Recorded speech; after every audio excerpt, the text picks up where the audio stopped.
MindsEye is a slick, single-player sci-fi thriller set in a futuristic sandbox, but it also aims to empower players to design games of their own. In just a moment, we'll be hearing about what's planned for it post-launch, but first, let's take a look at an exclusive, extended trailer of MindsEye in action.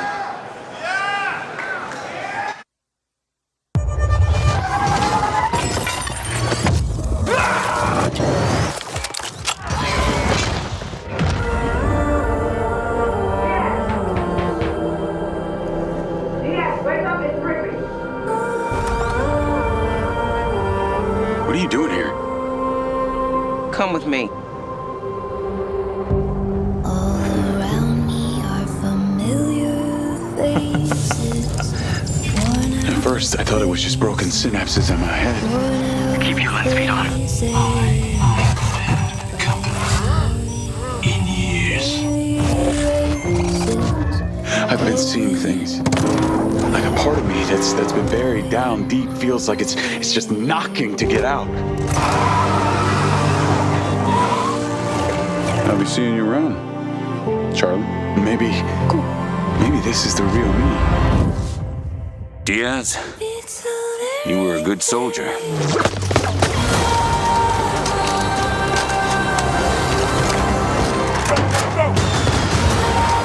don't want any part of your future.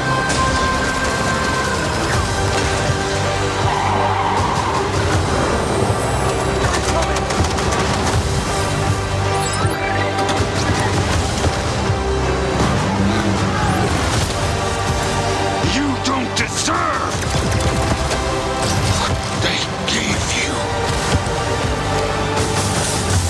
It's activating.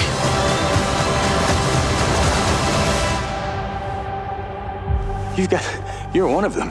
You're working with them. No, please. What do you mean one of them? Dying are the best I've ever Okay. Andrew. Now, to get some insight into MindsEye, I'm joined by the game's director and founder of Build a Rocket Boy, Leslie Benzies. Welcome. How you doing? Thank you for having me. All right. To start, for anyone that might have missed the overview trailer that you put out a different trailer a little while ago, can you give us a general overview of the game and who it's for? Yeah, you play as Jacob Diaz, the handsome fellow in the trailer that you saw there. He's an ex-military guy who, during a covert operation that went wrong, had his MindsEye implant pulled out and caused him to lose his memories. So he heads off to a city called Red Rock, where the game is set, to get answers, and he gets embroiled in a story that's way bigger than he could ever have imagined. Right. And really, it's an action adventure, a lot of guns and cars. If you like a very deep narrative, then this game's for you. But we're also pushing it toward people who want to make games, make their own games. It's got a very easy set of tools in it to make your own missions, make your own gameplay. Yeah. So you have a long career in game design. So you're coming out of what you've done in the past for a long time. You've learned a lot about game design and storytelling. Yep. What are kind of like the big lessons that you've taken from the past that you've brought into this? What are like the key things that you brought with you? Yeah, I guess at the start of a game, you come up with a theme for it, and you come up with a basic story, and you come up with the mechanics. Yeah. And I think the key lesson I've learned over time is stick within the boundaries that you've set for yourself. It's those limitations that make things good. It's always easy to add new systems. It's far more difficult to finish a game with your current system. So it's kind of stick within the limitations that you've set for yourself, and stick within the limitations of the box that you're in, be it a PC, a PlayStation, or an Xbox. Right. Games you worked on in the past have been very big, Yeah. huge experiences with lots of side missions and lots of that. Whereas MindsEye is actually quite a tight, more linear experience. What kind of drew you to that? Was it that you wanted to tell a very specific story, or? So the MindsEye campaign, the MindsEye story, it's a small part and a very big story that we plan to tell over the next however many years it takes. So for us to tell that story, we thought it best to be linear. It's often hard in an open world to keep the story clean. As he's saving the world, it might be strange for him to go off and bowl for 2 days. So it was a conscious decision Having said that, we do have open world systems, and so there is an open world side mission through the Arcadia system or through the Build MindsEye system.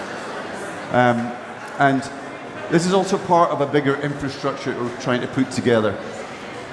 I think the way players play games these days is very different to it was when I started making games many years ago. I think consumers it's not uncommon to play a game, watch your friends play a game, watch TV and be on social media all at the same time. So as we release our future content, all of these things will eventually come into this MindsEye ecosystem. Right. So you mentioned that that you wanted to be able to make it so that people could create games themselves. So MindsEye has a tool within it. Yeah. Can you talk a little bit about how that works and kind of what it will actually allow people to do? Yeah. So inside MindsEye, as you're playing any mission, if you see a spot on the map that you think would be great for you to build your own thing, is hit escape, jump into build, and then you can immediately start creating anything you want. Our key goal is to make this as simple as possible. So you can literally, within 1 or 2 minutes, have a half-decent shootout built. And these tools will continue to expand on them. So every system that we build to make games like MindsEye, we give those tools to players. Because we believe you're all creative. I think, if you were to ask a lot of these guys out here if they'd like to make a video game, I think the answer is yes. So it's putting the power of building it into the hands of players. And that's key for us. It's very important to us. Right. So how will, once, say I've made a game inside the system, how do I share it, and then how do people get access to it? Like, in something like Roblox, it's just a big menu of there's 40 million games inside of Roblox or something, and it's just an overwhelming sort of mess of stuff, and you have no idea kind of what it is that you're getting into. How do you kind of curate that within what you're doing?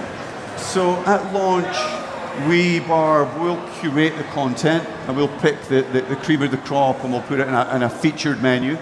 But eventually we want players to curate their own. We want the players to decide what they like. It shouldn't really be up to us. The whole point of these build systems is to put the power in the player's hands. And we really don't want to dictate eventually how you earn money in the game or how you, what you decide to play. So, MindsEye itself, are you going to be sort of adding stuff to it, and will the tool actually be a part of how MindsEye itself is expanded? Will you be using your own tool to build on the game? So, a lot of what you see in the game now was actually built within the tool. So a lot of the ambience was built while we were building the build systems and building the game. Any opportunity we could get to build the game with the tools we would use. Our next games, more and more of it will be built using the tools. We will be continually adding. So this is a part of a universe. Imagine a Star Wars universe where we have many stories that take place over different time periods and over different parts of the universe.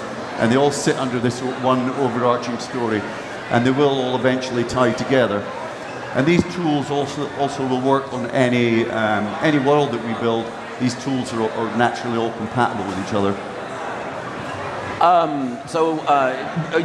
This thing it's a single player experience. Would that include multiplayer stuff that you can add to it as well? Yeah. So multiplayer will come at the end of this year. And then we have a huge open world multiplayer add-on that will come out next year. But in the interim, we have lots. Every week, 2 weeks, month, there will be new content appearing. Yeah. And then obviously players' content will be appearing too. Yeah. In the trailer, it seems like there's multiple characters, and it seems like the drone plays a big part of it. Is that sort of a big part of the gameplay mechanics? Was it sort of interacting with other characters and having them be a part of it as well? Yeah, so the drone, the MindsEye implant got taken out when Jacob was in the military, and it gets reactivated, and he gets this little companion drone. And so it adds a new layer of strategy when you're in combat. It can stun people, it can throw these mini grenades, and it can also hack robots, which is very useful. So you can hack the robots, and then they change allegiance, and they'll jump onto your side.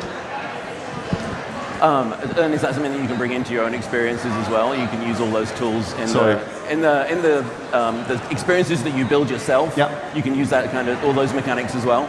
Absolutely. So Yeah. every tool that we use to build the game, we will give to players so they can build their games. Yeah. And we're very excited to see what players are going to build.